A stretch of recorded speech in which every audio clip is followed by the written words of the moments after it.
नुकसान। നമസ്കാരം. പഹൽഗാം ഭീകരാക്രമണം 16 ദിവസം മുമ്പാണ് അവിടെ ഇങ്ങനെയൊരു ഭീകരാക്രമണം നടക്കുന്നത്. അന്ന് ഭീകരാക്രമണത്തിനെത്തിയ 4 പേരാണ്. അവിടെ കണ്ണിൽ കണ്ട ആളുകളെയെല്ലാം വിളിച്ച് വരുത്തി തൊട്ടടുത്ത് വരുത്തുകയും സ്ത്രീകളെ മാറ്റി നിർത്തി അവരുടെ മുന്നിൽ ഭാര്യയുടെയും അമ്മയുടെയും കുട്ടികളുടെയൊക്കെ മുന്നിൽ വെച്ചിട്ടാണ് പുരുഷന്മാരെ വെടിവെച്ച് കൊന്നത്. വെടിവെച്ച് കൊല്ലുന്നതിന് മുമ്പ് അവർ പേരെന്താണ്, മതമേതാണെന്ന് കൃത്യമായി അന്വേഷിച്ചിരുന്നു. പലരുടെയും മുണ്ട് പൊക്കി അവർ ഏത് മതത്തിൽപ്പെട്ടതാണ് എന്ന് പോലും തിരയാൻ ശ്രമിച്ചു. ഇതൊക്കെ ഇന്ത്യയിൽ വലിയ തോതിൽ വർഗീയ ധ്രുവീകരണം ഉണ്ടാക്കാനാണ് ഇവർ ശ്രമിച്ചതെങ്കിലും ജനങ്ങൾ ഒറ്റക്കെട്ടായി, ജാതി മതങ്ങൾക്കപ്പുറം ഒറ്റക്കെട്ടായി കാശ്മീർ തുടങ്ങി കേരളത്തിൻ്റെ അറ്റം വരെയുള്ള സ്ഥലം വരെ കംപ്ലീറ്റ് ആളുകൾ അണിനിരക്കുകയും ഇന്ത്യക്ക് പൂർണ്ണ സപ്പോർട്ട്, ഇന്ത്യ ഗവൺമെൻറ് പൂർണ്ണ സപ്പോർട്ട്, ഭരണ പ്രതിപക്ഷ ഭേദമന്യേ എല്ലാവരും മതങ്ങളോ ജാതിയോ ഒന്നുമില്ലാതെ ഇന്ത്യയിലെ എല്ലാ ജനങ്ങളും ഒറ്റക്കെട്ടായി, മുസ്ലിങ്ങളും ഹിന്ദുക്കളും ക്രിസ്ത്യാനികളും ഒറ്റക്കെട്ടായി ഇന്ത്യയോടൊപ്പം നിന്നു എന്നുള്ളതാണ് ഏറ്റവും പ്രധാനം. 16 ദിവസം മുമ്പ് നടന്ന ഭീകരാക്രമണത്തിന് ശക്തമായ തിരിച്ചടിയാണെന്ന് പുലർച്ചയ്ക്ക് 1:44 ഇന്ത്യ കൊടുത്തത്. 9 ഭീകര കേന്ദ്രങ്ങളിലാണ് ഇന്ത്യ ആക്രമണം നടത്തിയത്. ഏറ്റവും പ്രധാനപ്പെട്ട മസൂദിൻ്റെ വീടും കുടുംബത്തെയും പൂർണ്ണമായി ഇന്ത്യ തകർത്തു കളഞ്ഞു. ഇത് വലിയ തിരിച്ചടി തന്നെയാണ് കൊടുത്തിരിക്കുന്നത്. പാകിസ്ഥാൻ്റെ അകത്തേക്ക് കയറാതെ ഇന്ത്യയിൽ നിന്നുകൊണ്ട് റഫാൽ വിമാനങ്ങൾ ഉപയോഗിച്ചിട്ടാണ് അതീവ സങ്കീർണമായ ഈ യുദ്ധത്തിൻ്റെ മുറ ഇന്ത്യ ഉപയോഗിച്ചിട്ടുള്ളത്. അതായത് റഫാൽ വിമാനത്തിൽ നിന്നും മിസൈലുകളും അതേപോലെ ബോംബുകളും കൃത്യ സ്ഥലത്ത് ലൊക്കേഷൻ ടാർഗറ്റ് ചെയ്ത് അവരെ ആക്രമിച്ച് തകർക്കുകയായിരുന്നു.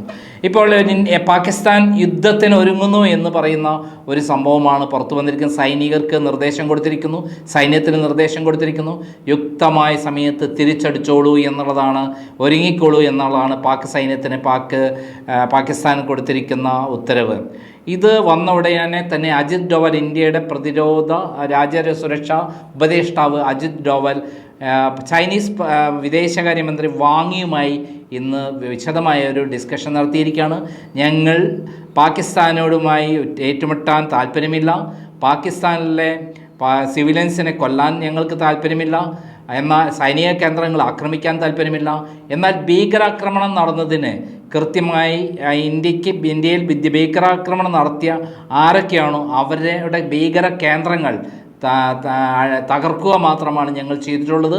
അതവിടെ അവസാനിച്ചു, ഞങ്ങൾക്ക് തുടർന്ന് നടപടികളൊന്നും താല്പര്യമില്ല എന്നാണ് അറിയിച്ചിരിക്കുന്നത്. എന്നാൽ പാകിസ്ഥാൻ രണ്ടും കെട്ട് ചിലപ്പോൾ യുദ്ധത്തിന് തയ്യാറായി കഴിഞ്ഞാൽ ഇന്ത്യ എന്തിനും തയ്യാറാണ് എന്നുള്ള നിലപാടാണ് ചൈനയോട് അറിയിച്ചിരിക്കുന്നത്. ചൈനയുടെ വിദേശകാര്യമന്ത്രി വാങ്ങിയുമായി നടത്തിയ സംഭാഷണം വളരെ ഗൗരവമായ സംഭാഷണമായി. നേരത്തെ റഷ്യയുമായും അമേരിക്കയുമായും സൗദി അറേബ്യയുമായും അതേപോലെ ഇസ്രയേലുമായിട്ടുമെല്ലാം ഇന്ത്യ ലോകത്തിലെ വിവിധ രാജ്യങ്ങളുമായി 21ഓളം രാജ്യങ്ങളുമായി കൃത്യമായി ഇന്ത്യയിൽ നടത്തിയ ഭീകരാക്രമണത്തിനെതിരെയുള്ള താവളങ്ങൾക്കെതിരെയുള്ള ഇന്ത്യ നടത്തിയ മിന്നലാക്രമണത്തെക്കുറിച്ച് കൃത്യമായി പറഞ്ഞ് ധരിപ്പിക്കുകയുണ്ടായി. കാരണം ഇന്ത്യ ഒരിക്കലും പാകിസ്ഥാനിൽ കയറി അവിടെയുള്ള സിവിലിയൻസിനെ കൊല്ലാനോ അല്ലെങ്കിൽ സൈനിക കേന്ദ്രങ്ങളെ ആക്രമിക്കാനോ ഇപ്പോൾ താല്പര്യമില്ല. പക്ഷേ ഞങ്ങളെ തൊട്ടാൽ ഇങ്ങോട്ട് തിരിച്ചടിക്കാനാണ് ഭാവമെങ്കിൽ അവരുടെ എല്ലാ സംവിധാനങ്ങളും തച്ചു തകർക്കുമെന്നും ഞങ്ങൾക്ക് അതിന് യാതൊരു മടിയുമില്ലെന്നും ആണ് ചൈനീസ് വിദേശകാര്യ മന്ത്രിയോട് ഇന്ന് അജിത് ഡോവൽ വിശദീകരിച്ചിട്ടുള്ളത്. നമുക്കറിയാം, 16 ദിവസമായി ഇന്ത്യ എന്ത് ചെയ്യുന്നു എന്ന് ലോകരാഷ്ട്രങ്ങൾ നിരീക്ഷിക്കുകയായിരുന്നു, പാകിസ്ഥാൻ നിരീക്ഷിക്കുകയായിരുന്നു.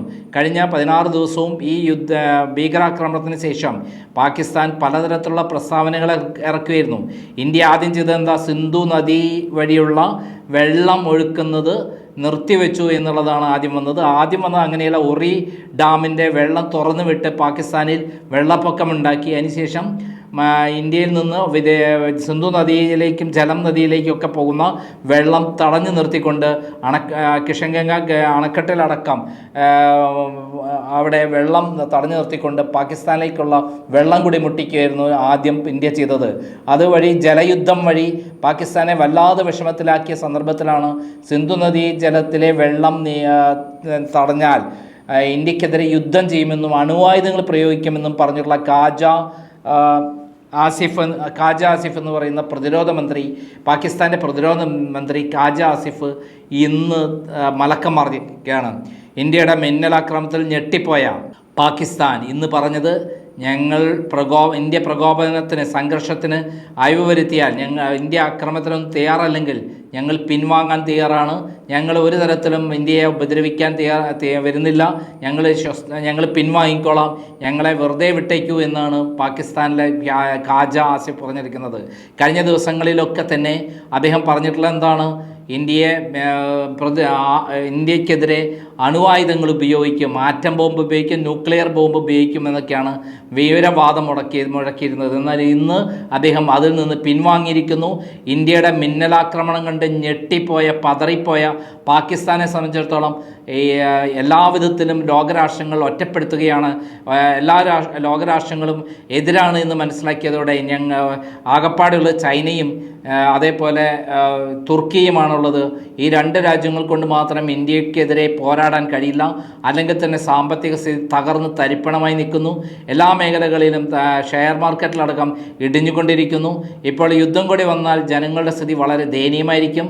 അതിനിടയിൽ സിന്ധു നദീ ജലത്തിലെ വെള്ളം വരാതിരുന്നാൽ ആ പ്രദേശം മുഴുവൻ വരൾച്ചയിലേക്ക് വരും. അങ്ങനെ എല്ലാ തരത്തിലും ഇന്ത്യയുമായിട്ടൊരു ഏറ്റുമുട്ടൽ ഉണ്ടായിക്കഴിഞ്ഞാൽ പാകിസ്ഥാൻ എന്ന് പറയുന്ന രാജ്യം 3, 4, 5 ഭാഗമായി തിരിക്കാൻ സാധ്യതയുണ്ട് ഇന്ത്യ. അതോടുകൂടി 5 രാജ്യങ്ങൾ ആയിട്ട് മാറുന്ന പാകിസ്ഥാനെ തുണ്ടമാക്കാൻ ഇന്ത്യക്ക് നിമിഷ നേരങ്ങൾ മതിയാകും. ഈ 5 രാജ്യങ്ങളും തമ്മിലടിക്കുന്ന രാജ്യങ്ങളായി മാറും. അങ്ങനെ പാകിസ്ഥാൻ ഭൂഖണ്ഡത്തു നിന്ന് ഇല്ലാതായി മാറും എന്ന് കൃത്യമായി മനസ്സിലാക്കിക്കൊണ്ടാണ് ഇന്ന് ഖാജ ആസിഫ് പ്രതിരോധ മന്ത്രി പറഞ്ഞിരിക്കുന്നത്. ഞങ്ങൾ യുദ്ധത്തിൽ നിന്ന് പിന്മാറാൻ തയ്യാറാണ്, ഞങ്ങൾക്ക് യാതൊരു തരത്തിലും യുദ്ധം ചെയ്യാൻ താല്പര്യമില്ല, ഇനിയൊരു സംഘർഷത്തിന് ഇന്ത്യ ശ്രമിക്കാതിരുന്നാൽ മതി എന്നുള്ളതാണ്. അതായത് ഇന്നത്തെ മിന്നലാക്രമണത്തിൽ ഞെട്ടിപ്പോയ പാകിസ്ഥാൻ എല്ലാ തരത്തിലും വരണ്ട് പോയിരിക്കുകയാണ്. ഇങ്ങനെ ഒരു ആക്രമണം നടത്തുകയാണെങ്കിൽ റാവൽപിണ്ടിയിലും കറാച്ചിയിലടക്കമുള്ള ഉന്നതമായ ഗവൺമെൻറ് സ്ഥാപനങ്ങളടക്കം, മന്ത്രാലയങ്ങളടക്കം മിന്നൽ വേഗത്തിൽ തകർക്കാൻ ഇന്ത്യക്ക് കഴിയും. അതുവഴി പാകിസ്ഥാൻ ഇല്ലാതാക്കാൻ കഴിയും. അങ്ങനെ ഒരു സാഹചര്യത്തിലേക്ക് ഇന്ത്യയെ നയിക്കരുത് എന്നാണ് ഇന്ന് ഇന്ത്യ കൃത്യമായി പറഞ്ഞുകൊണ്ടിരിക്കുന്നത്. അതാണ് ചൈനീസ് വിദേശകാര്യമന്ത്രിയുമായി വാങ്ങിയുമായി അജിത് ഡോയൽ പറഞ്ഞിട്ടുള്ളത്. ഈ കാര്യത്തിൽ ലോകരാഷ്ട്രങ്ങളുടെ സമ്പൂർണ്ണ പിന്തുണ ഇപ്പോൾ ഇന്ത്യക്ക് കിട്ടിയിരിക്കുകയാണ്.